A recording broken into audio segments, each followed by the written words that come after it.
Bonjour à tous et bienvenue dans cette nouvelle vidéo, c'est Max de la chaîne L'Investisseur Indépendant.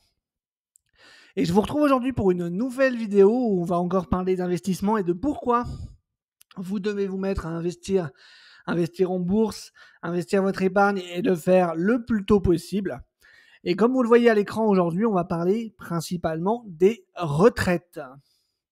Effectivement, c'est pas un secret pour personne, je pense, avec les différentes réformes qu'on a eues sur ces dernières années, voire même ces dernières décennies.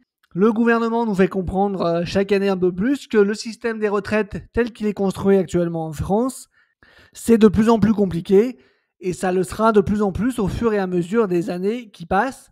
Et c'est pour une raison très simple, c'est la base de comment fonctionne notre système de retraite. Donc c'est ce qu'on va voir dans un premier temps dans cette vidéo. Et puis derrière, on fera une synthèse des rapports qui sont sortis cette année, qui sont des rapports de la Cour des comptes ou du Conseil d'orientation des retraites pour voir ce qui est prévu pour les années à venir. Et vous allez voir que c'est pas glorieux. Et puis du coup, on verra aussi qu'est-ce qu'il est possible de votre côté de mettre en place le plus rapidement possible pour faire face à cette situation qui va s'aggraver au fur et à mesure des années et pouvoir ne pas vous retrouver sans rien quand, pour vos vieux jours, à 60, 70 ans, si vous ne pouvez plus travailler et que l'État ne peut plus payer vos retraites ou vous paye une pension de misère, que vous puissiez faire face quand même simplement au coût de la vie à ce moment-là et pour les 20, 30 ans peut-être que vous allez encore vivre sans pouvoir travailler. Allez, donc on passe tout de suite. Donc là, je suis sur le site Info Retraite, donc plus officiel que ça, tu meurs, je pense. Et donc, on va déjà essayer de comprendre comment fonctionne le système des retraites en France. Donc, on est sur un système dit par répartition, même si vous allez voir que c'est pas exactement ça. Ça s'appelle comme ça. Et ce qu'il faut comprendre, la phrase la plus importante que vous voyez dans le paragraphe qui est à l'écran, c'est le dernier paragraphe justement. Donc, le régime de retraite obligatoire fonctionne sur le principe de répartition. Les cotisations versées aujourd'hui servent à payer immédiatement les retraites tout en ouvrant aux actifs des droits pour leur future retraite. Le système est donc fondé sur une solidarité entre les générations. Et donc c'est ça qu'il faut bien comprendre. C'est qu'aujourd'hui, vous avez sur votre fiche de paye plein de lignes de cotisation sociale et on vous dit oui mais ça c'est sympa parce que c'est pour votre retraite. Et en fait, c'est totalement faux. Vous ne cotisez pas pour votre retraite. Vous cotisez aujourd'hui pour payer la retraite des gens qui sont déjà à la retraite actuellement. Et vous comptez sur les prochaines générations pour travailler et payer les cotisations pour votre retraite à vous au moment où vous le serez. C'est quand même pas la même chose. Puisque je pense que la majorité des gens en France pensent qu'effectivement, eux, ils cotisent tous les mois pour leur retraite, c'est gentiment mis de côté dans un coin pour eux, et quand ils seront arrivés à leur retraite, c'est avec ça qu'on va les payer. Mais c'est pas du tout comme ça que ça marche. C'est pas du tout comme ça que ça marche. Vous payez actuellement pour les gens qui sont déjà à la retraite, et quand vous arriverez à la retraite, vous comptez sur les futures générations qui seront en train de travailler pour payer votre retraite, et vous allez voir que c'est justement là que le bas blesse. Donc de mon côté, j'ai téléchargé les rapports qui sont sortis cette année du Conseil d'orientation des retraites, le corps, et de la Cour des comptes, puisqu'il y a un audit qui a été demandé par notre cher Premier ministre en février à la Cour des comptes pour avoir un rapport justement sur l'état du système des retraites en France. Et donc, comme chaque document fait à peu près 300 pages, vous vous doutez bien que j'en ai lu une partie, mais je me suis pas amusé à vous faire un résumé moi à la main. Je les ai donné à manger à notre cher ChatGPT, je lui ai demandé de me faire un résumé relativement complet et exhaustif de ce qui est dit dans ces rapports. Et donc, ChatGPT nous dit, voici un résumé complet et exhaustif des 2 documents que tu m'as transmis, avec un focus appuyé sur la question de la capitalisation. Situation financière et perspectives du système de retraite, Cour des comptes, février 2025. En synthèse, le système français des retraites est un système par répartition, reposant sur la solidarité intergénérationnelle, c'est ce qu'on a vu juste avant. Il représente 14% du PIB français, soit 388,4 milliards en 2023, soit 4 points de plus que l'Allemagne. En 2023, le système affichait un excédent global de 8,5 milliards d'euros grâce à des réformes structurelles et un décalage favorable entre inflation et revalorisation des pensions. Donc là, si on s'arrête là, on peut se dire qu'on n'est pas trop mal encore. Malheureusement, des perspectives sont préoccupantes. À partir de 2025, les déficits réapparaissent et se creusent fortement. Moins 6,6 milliards en 2025, puis moins 15 milliards en 2035 et moins 30 milliards en 2045. Le régime général, donc salarié du privé indépendant contractuel, concentrerait à lui seul 25 à 30 milliards de déficit en 2045. Dette projetée du système de retraite en 2045, plus 300 milliards. Fonction publique hospitalière et territoriale, plus 100 milliards. Les leviers financiers à tester. C'est toujours un peu les mêmes, hein, vous allez voir. Recul de l'âge légal de départ à la retraite. Si on passerait de 64 à 65 ans, ça ferait 8,4 milliards d'économies pour le solde de retraite en 2035 et 17,7 milliards pour les finances publiques. Si à l'inverse, on avançait l'âge de départ en retraite, c'est-à-dire qu'on passait de 64 à 63 ans, ça ferait 5,8 milliards de déficit en plus pour 2035. Augmentation ou diminution de la durée d'assurance requise. Actuellement, vous devez cotiser 43 ans pour avoir le droit à votre retraite. Si de 43 on passait à 44 ans, ça ferait 5,2 milliards d'économisés en 2035 et 8 milliards en 2045.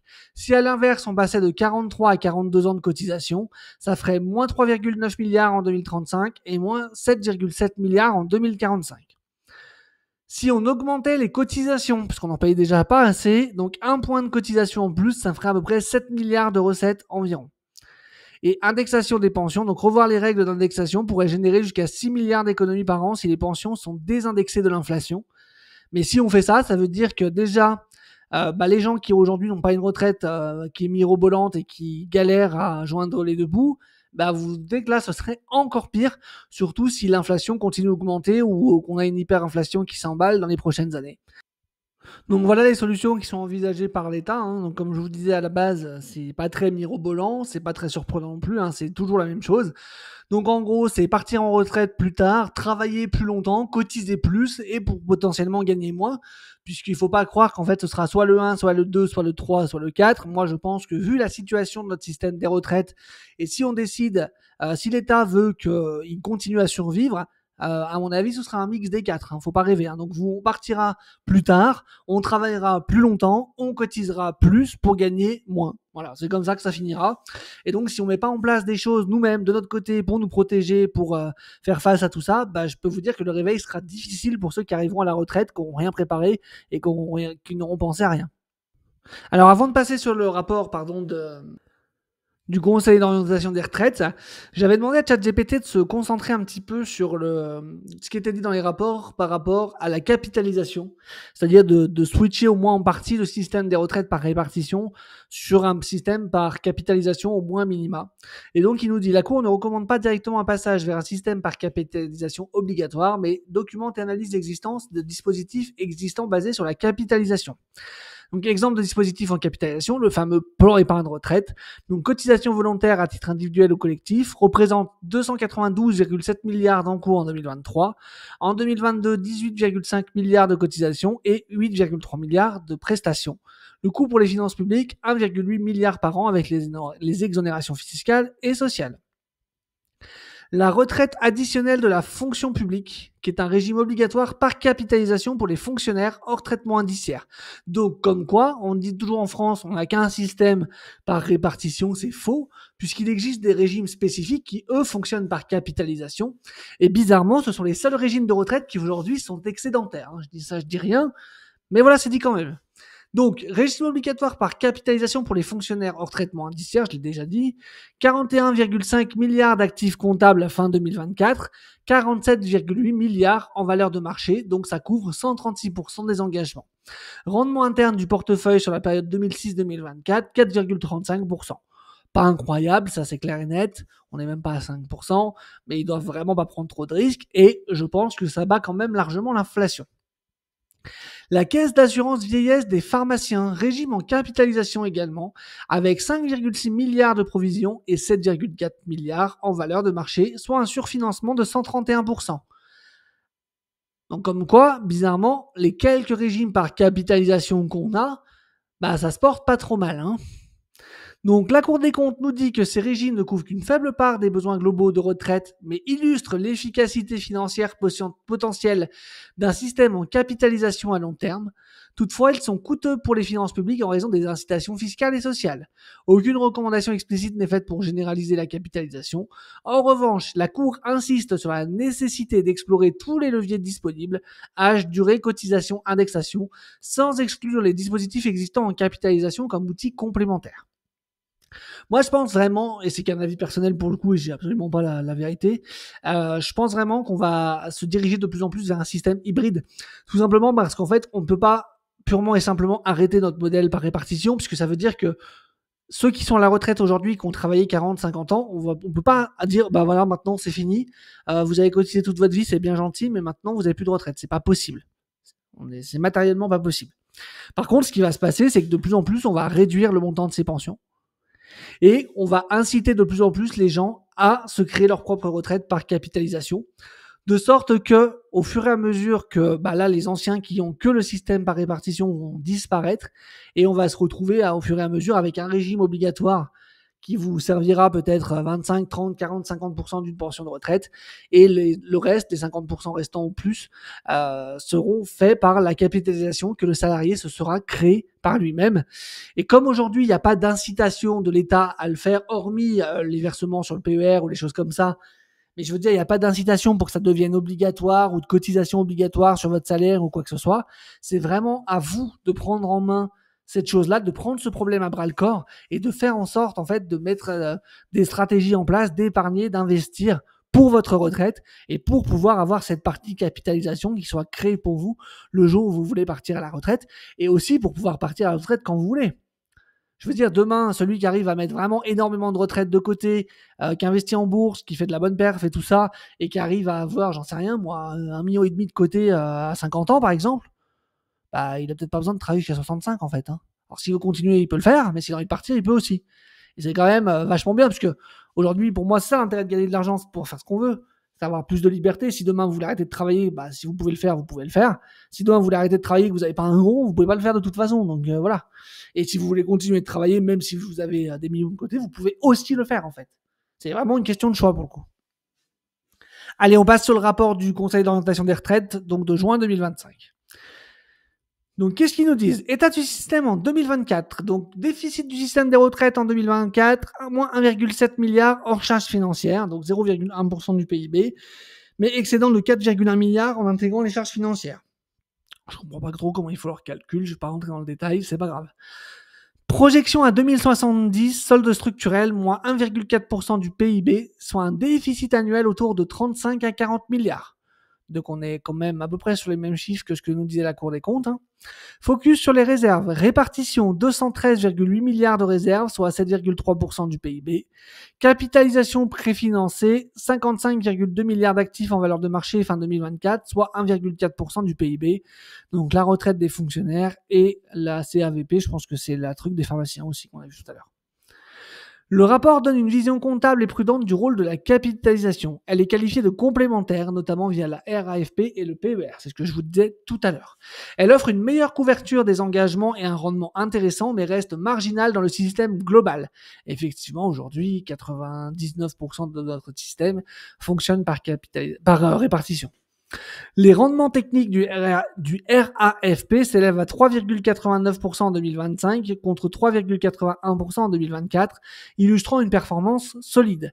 Le rapport ne préconise pas explicitement un basculement global vers un système de capitalisation.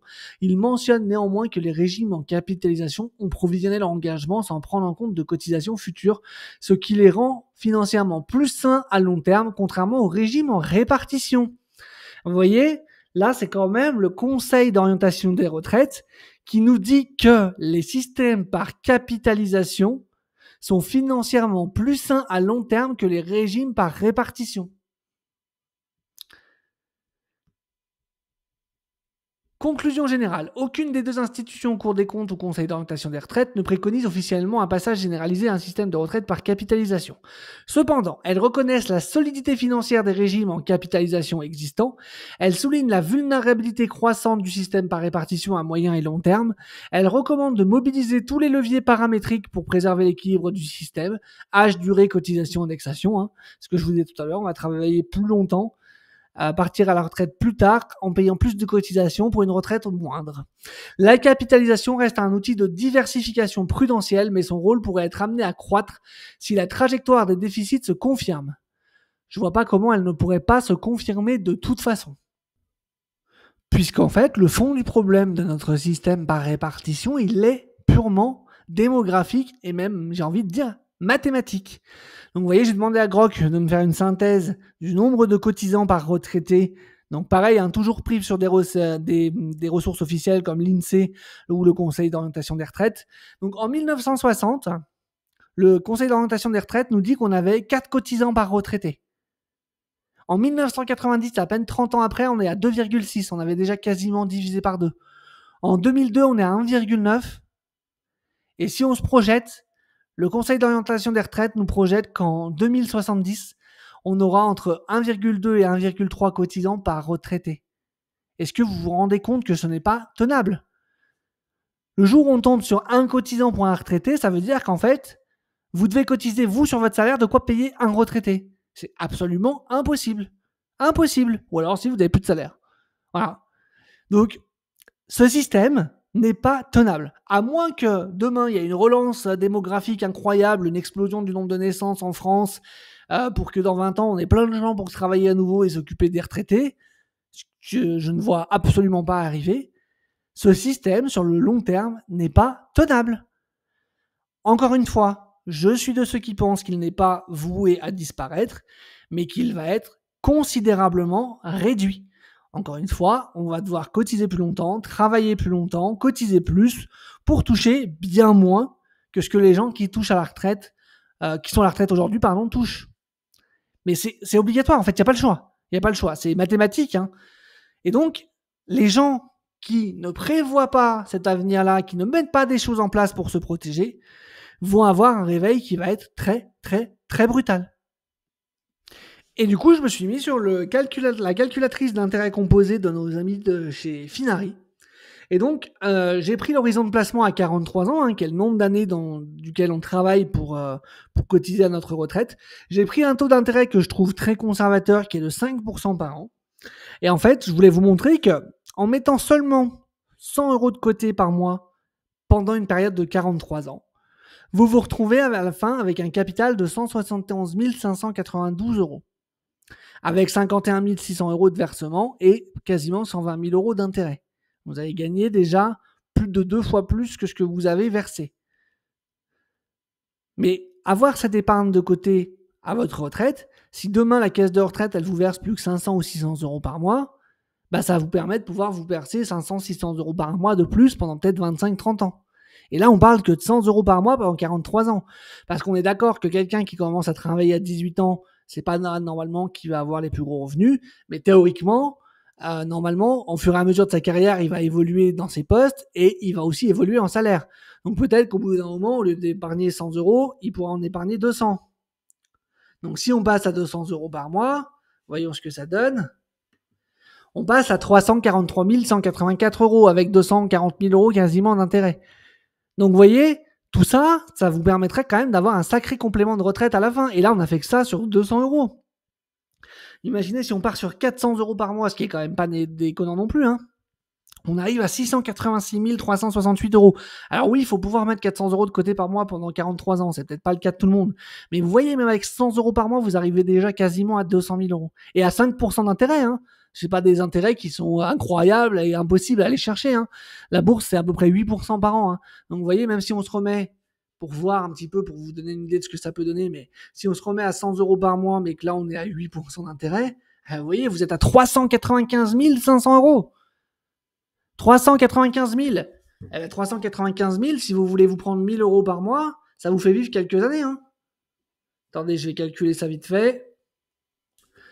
Avec 395 500 €, vous pouvez vous prendre 1 000 € par mois pendant 33 ans. Voilà.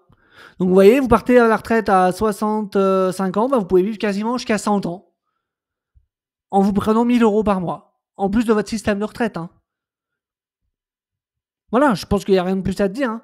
Alors après oui, le taux d'intérêt de 8%, voilà, peut-être qu'on n'y arrivera pas, peut-être que ce sera que 7, mais tout ça c'est pour vous donner des idées. Il y a rien de factuel, de concret, de chiffré, on sait pas. On sait pas combien il y aura de rendement dans les prochaines années sur les placements qu'on peut être amené à faire. Peut-être qu'on fera beaucoup plus, peut-être qu'on fera beaucoup moins, peu importe. Mais aujourd'hui, en tout cas, ce que moi je veux souligner, ce qui est important à comprendre dans cette vidéo, c'est qu'aujourd'hui, il est nécessaire, mais vraiment, j'insiste sur le mot nécessaire, que vous mettiez votre argent au travail. Oui, vous devez avoir une épargne de sécurité sur vos livrets. Oui, c'est important, c'est même primordial, c'est même la première chose à faire. Mais gardez pas 200 000 € sur vos livrets, ça ne sert à rien. Mettez votre argent en bourse, que ce soit dans l'immobilier, que ce soit dans la bourse, que ce soit dans les cryptos, que ce soit... Mettez votre argent au travail. Vous n'avez pas le choix. Si vous voulez que votre avenir soit sécuritaire et plus radieux que ce qu'il n'est aujourd'hui, vous n'avez pas le choix. Vous ne pouvez plus vous reposer à 100% sur l'État pour payer votre retraite. Ça n'est plus possible. Donc c'est vraiment ça que je voulais souligner dans cette vidéo. Donc j'espère qu'elle vous aura plu. J'espère que vous avez trouvé de la valeur dans tout ce que je viens de vous partager. Tout ça, c'est vraiment des données qui ne sortent pas de mon chapeau, mais c'est vraiment des données officielles qui viennent de l'INSEE, du Conseil d'orientation des retraites ou de la Cour des comptes. J'essaye vraiment à chaque fois d'aller chercher les infos à la source et de vous partager des infos qui sont vraiment factuelles et vérifiées.